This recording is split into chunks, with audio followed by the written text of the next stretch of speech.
وإذن سلام يا أدي أنا كما علينا في الصدر هذه أدي قالي وهو السي أنا مقعي واحد مهد محمد صلاة waxaan ku dhashay magaalada Dhuuso-Mareeb sanadkii 1980kii waxbarashadii waxaan ku soo qaatay asaasiga Soomaaliya qayb ka mid ah Kenya secondary-ga waxaan uga baxay dalka Masar shahaadadeyda bachelor-ka ana sidoo kale waxaan uga baxay dalka Masar sidoo kalena master degree ayaan ku diyaariyay isla dalkaasi Masar طبعا marka uu laga reebo organizationo iyo hay'ado oo loo kala shaqadeydii ugu muhiimsaneed siyaasadda midii oo xisbigii PDP sanadkii 2011kii 2012kiina waxaan ka mid noqday baarlamaanka federaalka oo ilaa hadda xubin aan ka ahay golaha shacabka la gaaray 25kii bisha iyo midkii ka dambeeyay 1 bisha ah wadooyinka ay soo mareen midkii hadda u dambeeyay oo khamiistii fashilmay sababta uu ku fashilmay iyo sidoo kale gunaanadka hadalkayga oo la yar aan ku darsan doono insha Allah hadii alla yiraahdo marka hadii la ogolaado inaan gudagalaan jeclaan lahaa ararta kadib inaan gudagalo mawduuca xilliban waa gali kartaa hore ugu soco وما سنتين خيارته دمانتي ساعد الشيء وإن سلامية السلام عليكم ورحمة الله وبركاته قفل بمجلس منصب كيس أيامكم سلامي ماشي وجوه ومع سنتين وحان روا مرك إنا كسر باللابو ده الذي هو رئيس السيد هذا الكي أو باللابي معلمتي سيدي توانك بشعيات فبراير وعناجا نوي من خيار سنة الرؤية كان عست اسكو جرا ورئيس الوزراء الراب لحقته وصلها waxayna noo sheegeen fariin ay ka wadeen ra'iisul wasaaraha iyo codsi uu soo jeediyay waxa arkay khiyaartaas noo yimid xildhibaanada iyo ganacsatada iskugu jiray xildhibaano iyo murashaxiin isku beela oo beesha hadda aan ka soo wada jeedna dabcan in ay fahmaan qiyaasaya fariinta ay wadeen waxay ahayd in ra'iisul wasaaruhu doonayo inuu la kulmo murashaxiinta oo erge ay ka yihiin prime ministerka waxaan ku niri rajadii ka socotay ra'iisul wasaaraha waan idinka gudoona fariinta waanan qaadaynaa waxaan la wadaagaynaa odayaasha murashaxiinta hadda team yar oo isi soo abaabulay oo si hoos inay isku arkaan ay ahayd aan ay qoladanadaan hadda meesha iskugu timid kadibna dib ayaan u ballanay fariintii waxaan gaarsiin waa ka qaadnay waxaan gaarsiinay murashaxiinta idilkood shirkii ku xigana wuxuu dhacay isla habeenka 18 oo ay soo galeysay 19 habeenimo ayay murashaxiinta kula kulmeen hotel Dikali oo ay deganaayeen qaar kamid ah murashaxiinta oo madaxweynayaashii hore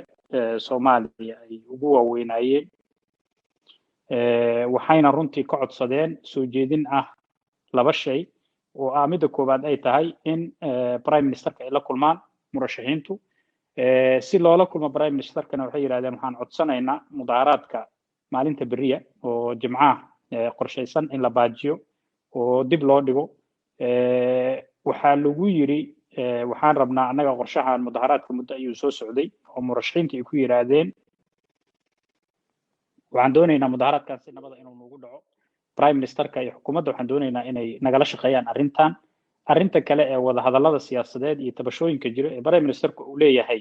inaan xaliyaan rabaana markii mudaaharaadkaas uu dhamaado waxaan doonaynaa inaan gudagalno iyadoo wax shuruudaha lagu xiraya aysan jirin runtii waa ka cuslaysteen ragga odayaasha ah oo fariintaas waday kadibna waxaa loo soo jeediyay tala awaaye noo keena prime ministerka aragtidanada ha dhageysto annagana tiisa aan dhageysano markaan wada hadalna kadib inay wax ka soo baxaan ayaa suuragala runtii waa cuslaysteen sababtuna waxay ahayd wada hadalka markiisii hore ayaa waxba ku xirnaaba shuruud ah in murashaxiintu ay ballan qaadaan mudaaharaadka la dhigayo maalinta jimcaha in la joojiyo kadibna markaas ay la kulmaan ra'iisul wasaaraha طبعا arrintaas ma suura gelin waa soo tageen markii ay soo tageen saacad kadib baaradii 12kii habeenimo oo la galay 19kii February waa tii weerarka lagu qaaday hotelkii ay deganaayeen ciidamada murashaxiinta oo ay ku jireen labadii madaxweyne hore iyo gudoomiyihii hore baarlamaanka meeshaas dhaawacyo iyo dhimasho runtii aad iyo aad u fool xun ayaa ka dhacay kadibna maalinkii habeenkii dhibkaas oo dhacay subaxeedii waa tii laga mudaharaaday dhinacan kale number 4 ilaa hotel jazeera inta u dhaxaysa oo dadku ayaga oo wada arkaya mudaharaadkii dadka shacabka iyo mas'uuliyiin xilal dalkan ka soo qabtay iyo murashaxiin iyo xildhibaano ka tirsan labada aqal ee baarlamaanka federaalka ay horboodayaan runtii sidaad aragteen xabadaha loola dhacayay oo runtii waxaa aad fool xun ahaa intaas markii ay dhaceen kadib galabnimadii 19 February ra'iisul wasaare ayaa wuxuu qabtay shir jaraa'id oo uu ku codsanayo in wadahadal asaga lala furo isagoo runtii walaalayaal uu soo dhawaada iyo aniga idin jooga iyo gadaasheeda waxba ka eegidinina ay kamid ahaayeen fariimihii uu soo tabinayay mar kale ayaa 21 Febraayo waxaa noo yimid ergadii markii hore anaga noo timid kadibna murashaxiinta arkay habeenkii jimcuhu uu soo galay hotel Dikali hotel Maida ku arkay murashaxiinta qaar kamida waxayna noo sheegeen mar labaad inay fariin ka wadaan ra'iisul wasaaraha inuu wixii dhacay ka xun yahay kana cudur daaranayo wixii dhacay diyaarna uu yahay in wax la xalliyo intaas markii ay noo yimaadeen team guddi ayaa la qabtay oo xildhibaano iskugu jira labada aqal oo 5 xubnooda ayaa loo saaro anigu aan ku jiray waxaan ri prime ministerka maadaama uu soo jeediyay laba jeerna hadda adinku erga aad noo timaadeen codsiyana aad ka keenteen intaanan u tagin ka hor waxaan u baahanahay inaan dhinaca kala aragno oo codsigii uu soo jeediyay ra'iisul wasaare Rob la hor dhigno oo aan u sheegno dhaano codsigaana yimid maxaad ka leedihiin maxay tahay shuruudaha ku xiran in la arko waxaan codsanay midowga murashaxiinta inaan la kulanno waa naga aqbaleen inayna la kulmaan guddi ayayna soo saareen guddigii markay soo saareen intii aanan arag annaga waxaan mar kale raadinay labada madaxweyne Axmed Qoorqoor madaxweynaha Galmudug iyo madaxweyne Cali Buudla madaxweynaha Hirshabeelle waxaan u sharaxnay ragga odayaasha ahaa ee fariinta keenay noo yimid ra'iisul wasaaraha soo arkay waxaan kale u sharaxnay guddigan la qabtay hadda arrintan doonaya in la wada hadlo xal lagu soo dabaalo waxa wixii dhacayna runtii daawo loo helo waxa dambe oo soo socdana laga heshiiyo iyo inaan ballan leenahay murashaxiinta oo guddi 3 xubnood ayaguna soo qabtay oo yiraahdeen guddigaas la kulma wixii aragti midowga murashaxiintu ay qabaan ayaga ayaa idin sheegaya wixii aad la soo kulantaana ayaga ayaad ku soo celinaysid runtii aad iyo aad inoo la soo dhaweeyeen labada madaxweyne waana bogaadiyeen arrintaas tal ahaan waxay ku soo jeediyeen inta aan la isku tagin ka hor ajendaha shirka in la karkariyo laga wada hadlo iyadoo la isku daaweysan yahay oo la isfahmayo in meeshaas laga sii ambaqaado howlahan ayay runtii nagula dardaarmeen qayb weyna runtii way ka ahaayeen xal u helidda heshiisyadii hore la gaaray 25 iyo 1 bisha oo kii 1 bishana uu ahaa runtii dhamaystirkii 25 la gaaray kii 25 kana runtii si xoog leh ay nagala shaqeeyeen guddiga 5 xubnood ahaa loo saaray arrintan runtii inay galaan 22 bisha ayaa kulanay midowga murashaxiinta waxaana weydiinay shuruudahooda iyo waxa ay ka qabaan wada hadalkan hadda ra'iisul wasaaruhu oo soo bandhigay 3 qodob ayay noo dhiibeen qodobka koowaad wuxuu ahaa wixii dhacay 19 February cudurdaar in laga bixiyo oo xukuumaddu ka bixiso cambaarayso isla markaasna dabaanad qaado xukuumadda inaysan soo laabanaynin arrintan oo dib dambe aysan u dhacaynin qodobka labaadna wuxuu ahaa mudaharaadkii jimcaha la carqaladeeyay in la fasaxo amnigiisana dawladdu ay ilaaliso qodobka saddexaadna wuxuu ahaa wada hadallada doorashooyinka murashaxiintu inay doonayaan inay qayb ka qaataan oo door laga siiyo ama rool saddexaas qodob ayaan qaadnay waxaan la kulanay ra'iisul wasaarihii guddiganagii 5 xubnood ahaa 23 bishii labaad 2011 saddexdii qodob ayaan u sharaxnay waa nala soo dhaweeyay runtii ra'iisul wasaaruhu oo markii horeba qodobka 19 February iyo mudaharaadka tiimkii u tagay ama qolooyinkii u tagaba waa kala hadla ayaga ruuxooda ra'yi ayuu ka qabay wuxuu noo sheegay ra'iisul wasaaruhu inuu runtii ka cudur daaranayo kana xun yahay wixii dhacay 19 February guddi madax bannaanna u saarayo arrintaas oo baaritaan ku soo sameeyay ciddii ay ku cadaatana tilaabo sharciya laga qaadi doono qodobka ku saabsan mudaharaadka waa ogolahay ayuu yiri laakiin waxaan codsanayaa in wax yar dib loo dhigo waqtina la siiyo aan uga wada hadalna arrintan anagu isla jahaynay arrintaas aan sidii loo dhigi lahaa iyo xilliga la dhigayo iyo qaabka amniga loo sugi lahaa kadib la dhigaan tala ahaan soo jeedinaa arrinta ku saabsan ka qaybgalka murashaxiinta shirka dib ayaan ula laabanaya ayuu yiri waxaanan ku warcelinayaa ragga saaxiibada ee taladu igala dhahayd sidoo kale isla gogashaas guddiganaga shanta ra-iisul wasaare wuxuu ka codsaday inaan ku hara aniga oo kala shaqeeyo sida heshiiska la qori doono qodobadan labada hoon isla sheegnay iyo qodobka kale oo siyaasadda oo saaxiibadiisa uu kula laaban doono meeshaas ayaa marka waxaa ka soo bilowday wada hadalkii iyo heshiiskii qaabkii loo mari lahaa iyo wadadii loo qeexi lahaa heshiiskii waxaa ku yimid sidaas 25 Febraayo runtii caqabado ayaa jira mar waliba imaanayay oo dhinaca nidaamkan hadda uu ka tirsan yahay ra-iisul wasaaruhu soo wajahaya runtii oo talada dabada lagula dheganaa oo taleefana la dirayay oo dad ergooyina la soo dirayay oo heshiiska iyo qaabka uu qornaa runtii doodiisa aan raalli laga ahayn laakiin runtii waxaan aad iyo aad uga mahad celinayaa madaxweynayaasha galmudug iyo hirshabelle inay kaalin runtii aad iyo aad halaasi oo arrintaas ka qaateen dhammayntooda iyo in la isku fahmo sidaas ayuu ku yimid heshiiskii 25 Febraayo oo labadii qodob oo la qoray iyo qodobkan kale oo siyaasadda la yiri wada hadaladiisa dib ha loo sii wado ay runtii ku yimaadeen waa la balbalaariyay qodobada laakiin xur ahaan labadaas qodob ay runtii salka ku hayeen kadibna waxaa la qabtay shirkii labaad ee Dikali oo maalinta Isniinta kooda Maarch bishu ay ahayd qodobada lagu gaaray maalintaas heshiiskii Dikali labo waxaa runtii ay kaabayeen ama dhamaystirayeen heshiiskii hore loo gaaray 25 bish qodobka koowaad wuxuu ahaa muddaynta banaanbixi dib loo dhigay oo la yiri muddo 10 cisho gudahooda ayuu ku dhacayaa ama ku qabsoomayaa qodobka labaadna wuxuu ahaa maadaama xukuumaddu ay garowshii ka bixiday wixii dhacay 19 February in loo saaro guddi oo baaritaan ku soo sameeya iyo sidoo kale guddi qabanqaabiya banaanbaxa oo la yiri qaabka amniga dawladdu u sugayso ama xukuumaddu u sugayso ayaa waxaa la doonayaa in wax la iskaga afgarto ama la isla ogaado si ciidamada murashaxiinta ula socda iyo ciidamada amniga sugaya oo sandhaxdooda khilaaf uga imaan oo isku dhacay isla meesha suga imaan guddigii labada dhinac ahaana meesha ayaa lagu magacaabay oo midna baaritaanka loo diray midna banaanbax loo diray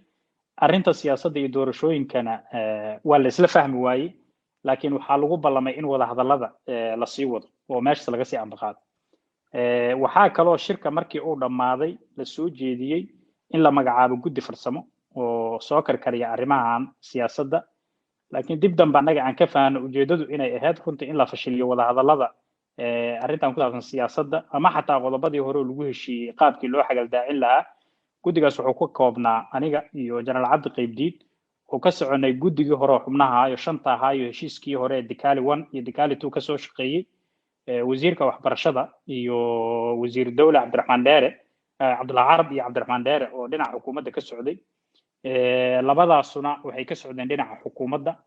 oo waxay yiraahdeen annaga ayaga nagu matali doona wada hadalladan waxayna ka soo galeen ayagu markii shirkii uu dhamaaday maadaama la ballamay khamiis in la isku soo laabto ayaa waxay yiraahdeen waxaan u baahanahay guddi labada dhinac oo ayagu ay soo jeediyeen ha ka sii shaqeeyeen la guddigii hore oo markii hore heshiiskii Dikali 1 iyo Dikali 2 ka soo shaqeeyay arrintaana sii ambaqaadeen oo meesha ka sii wadeen laakiin waa ka cudur daarteen oo xukuumaddu waa diiday oo waxay yiraahdeen maye wasiirada qaar kamid ah waliba joogay waxay soo jeediyeen maye waxaan u baahanahay xubno cusub oo dhinacna ka socda oo nimankii hore isxil qaamay aan ahayn in meesha lagu daro laga wada hadlo arrintan siyaasadda guddigeennii waxaan kulannay maalintii Arbacada ee bishu ahayd 3 bisha dood dheer iyo falanqayn kadib waxaan isla garanay laba qodob guddiganaga afarta ahaa amniga iyo maamulka doorashada in si buuxda mas'uul uga noqdo ra'iisul wasaaraha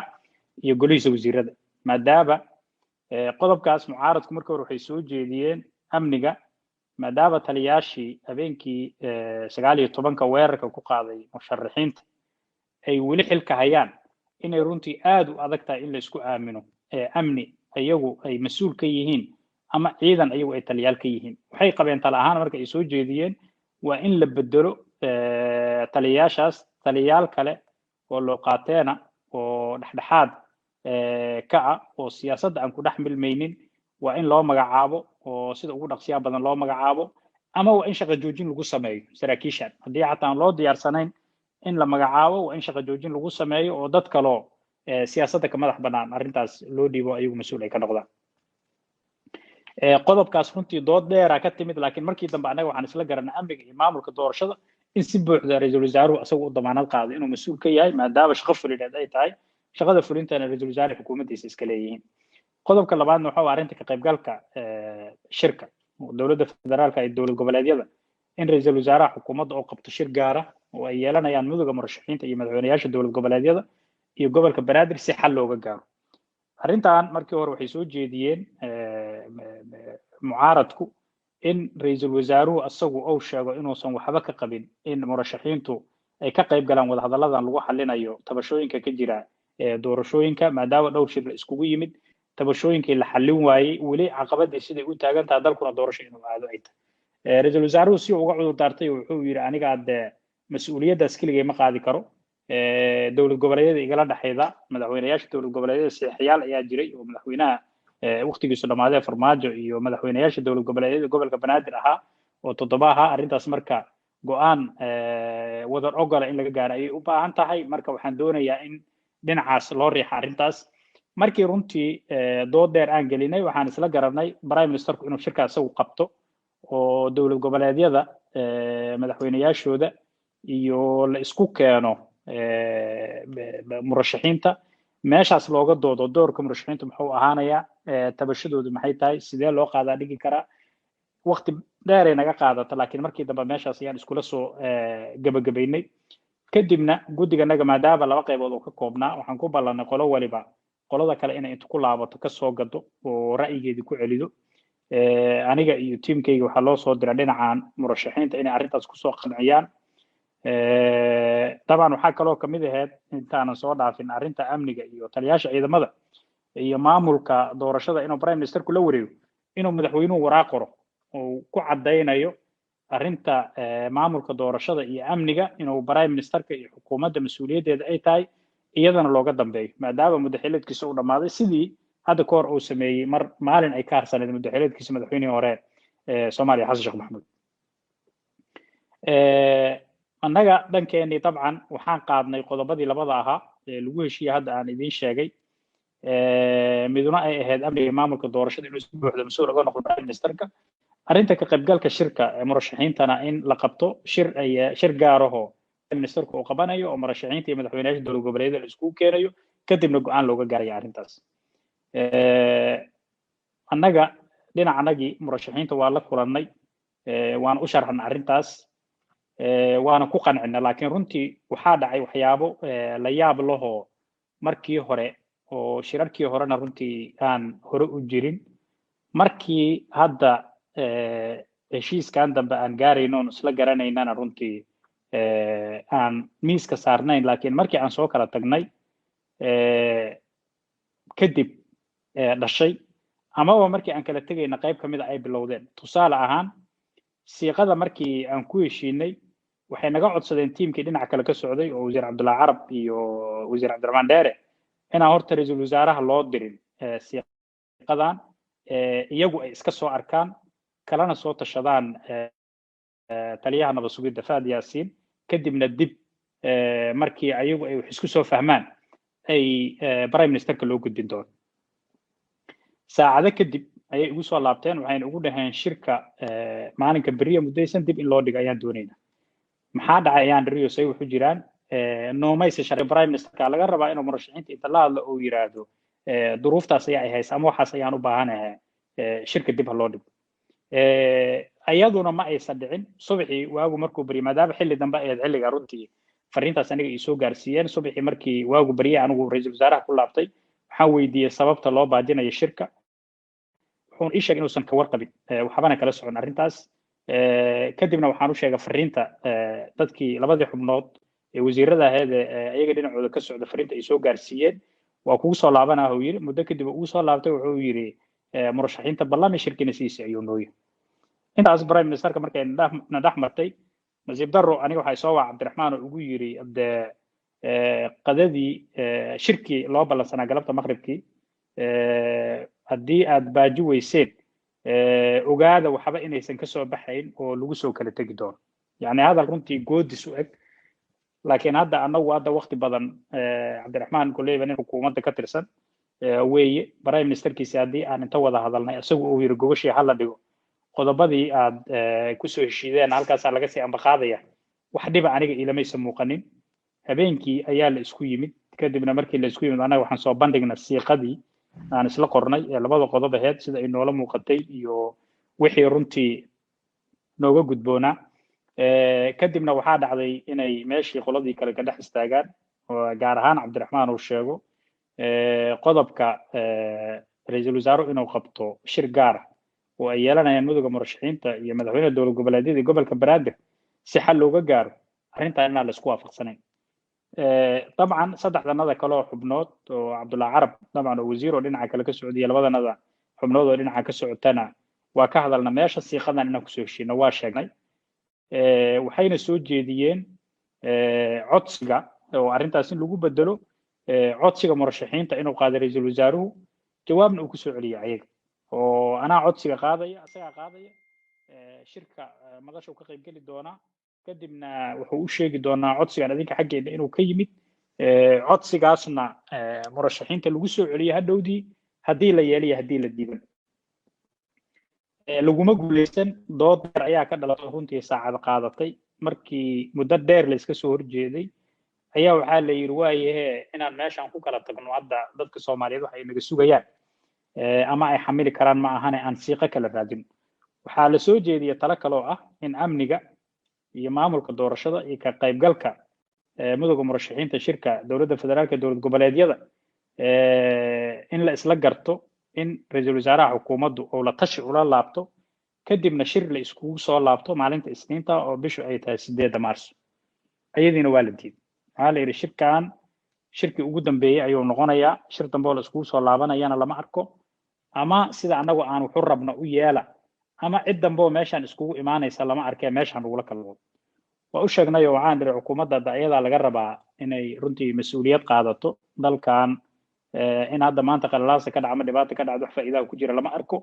waxaan codsanaynaa sidaas daraadeed in jaanis la siiyo wada hadallada haddii aanan isfahmi karin oo heshiis meeshan uusan ku imaan karin wax dhiba uu ku jira lama arko in la yiraahdo ra'iisul wasaaraha ayaa qodobadii laga soo jeediyay shirka dib ula laabanaya xalna waa ka keenaya kun kale la isku yimaado annaga dib uma aragne waa la diiday ayadan muddo dheer markii haddana arrintaas runtii aynu hor taagneed ayaa waxaa la soo jeediyay tala saddexaad oo ah in shirka caawa saddexdan qodob si qoto dheer looga dooday oo arrimaha amniga iyo maamulka doorashooyinka furitaanka saaxadda siyaasadda iyo codsiga ka qaybgalka midowga murashaxiinta shirka dowladda federaalka ee dowlad goboleedyada dood dheer kadib in la isla gartay in ra'iisul wasaaruhu xal u raadiyo qodobadan laga wada hadlo oo waqtiga laga dhafo la yiraahdo ra'iisul wasaaruhu adigu mas'uuliyaddan qaado xalna u soo raadi iyadana waa la diido waxaa la yiri ma mas'uuliyaddan prime ministerka qoorta loo gelinayo mas'uuliyadu qaadi kara ma ahan wax la xamili kara ma ahan marka ma yeelayna ayadan nasiib darro 9 saacadood ee shirka uu socday qofka la doodaya murashaxiinta ama guddiga naga xataa hawsha u xil saarnaa wax diiday ma ahayn ra'iisul wasaaraha ma ahayn madaxweynaha Hirshabelle Ali Guudlaaw ma ahayn Cumar Finish wuxuu ahaa Cabdiraxmaan Dheere oo wasiir dawla ah runtii markasto oo ra'iisul wasaaraha tala ama codsi loo soo jeediyana caqabad ayuu hordhigay uu leeyahay meeshan balaayadana ka soo socota sidaana loola jeeda waxa kaliya oo meesha ka aqrinayana waxay ahayd fariimo fahad soo dhiibayay oo meesha laga aqrinay wax kasta oo la yiraahdo wuxuu lahaa hal qoraal la ii soo diro fariina la diraya kadibna wuxuu leeyahay jawaabta timid sidaas anaga kuma qanacsanin yeelina mayn runtii waxaad aad runtii nasiib darro u ayay ahayd dadka dhan oo meesha joogo murashaxiinta ama guddigaana runtii isla arkayeen ama u jeedeen isaraggeena Roble runtii rajo badan kama aanan qabin annaga markii horeba marka la fiiriyo muddadii la raadinayay wasaar Roble saanqaadkiisii hore dhismaha xukuumadda magacaabistii guddiyada doorashada iyo fashilka safaradii Puntland iyo Galmudug uu ku tagay waxa laga filan karaan runtii aad ayay u yaraayeen laakiin talo iyo tusaale noogu filan ayay ahayd inaan bari nagula eedeen annaga dadkii ehelka ahaa ee qaraabada ahaa ee noo yimid ra'yiga noo keenay yiri ra'iisul wasaaruhu xaloo wada xalkoo wada in la dhageystaan doonaynaa in lala qaadaan doonaynaa arrimahan cakirinin kala furayo ballan qaado weeye hana lala soo arko runtii inaan la soo aragno oo waxa la sheegaya saraab inay ahaayeen annaguna aan ku soo qanacnaa ayaguna ay ku qancaan runtii wax weyn ayay ahayd oo aan isleenahay maantay dadka Soomaaliyeed dhammaantood waa ka wada dhigsan yihiin gunaanadka hadalkayga dalkan waxaa jooga madaxweyne madaxweyneedkiisu dhammaaday sida ku cad qodobka 9 ee dastuurka dambi ka galay dalka iyo dadka ayna tahay in maxkamad lagu soo taago laguna ciqaabo runtii dadkii uu laayay lagu ciqaabo dambiyadii uu ka galay runtii waxaa kaloo jooga ra'iisul wasaare madaxweyneedkiisu oo ra'iisul wasaare xukuumaddiisu xilgaarsiin ay tahay shaqadiisu ay tahay qabashada howl maalmeedka caadiga inta laga soo dooranayo ra'iisul wasaare isaga bedela sida ku cad qodobka 103 ee dastuurka ku meel gaarka Roble maanta waa ka wada qanceen sida aan dareemayo ehel iyo asxaab sokeeye shisheeye islaam iyo gaala waa wada arkeen waana la arkay runtii inuu yahay siyaasi asal madoorsha oo waxa uu Fahad iyo Farmaajo ay sheegayaan mooyee wax kale madaxiis inta ku soo dhacaan inuu qaadaa dhigo oo ka hadlo dalka iyo dadka fikir lagu badbaadi kara keena ama doon inuu saayn runtii dadka Soomaaliyeed waa xaqiiqsadeen annaguna oo ku soo qanacay haddaba aniga waxa ila tahay meeshan gunaanadka hadalkayga waxaan sii wadi doonaa halkankii aan ugu jirnay sidii dalka iyo dadka Soomaaliyeed looga dulqaadi lahaa dulmiga iyo diktatoriyada Farmaajo ku hayo waana laga guuleysanayaa insha Allah aad iyo aad u mahadsan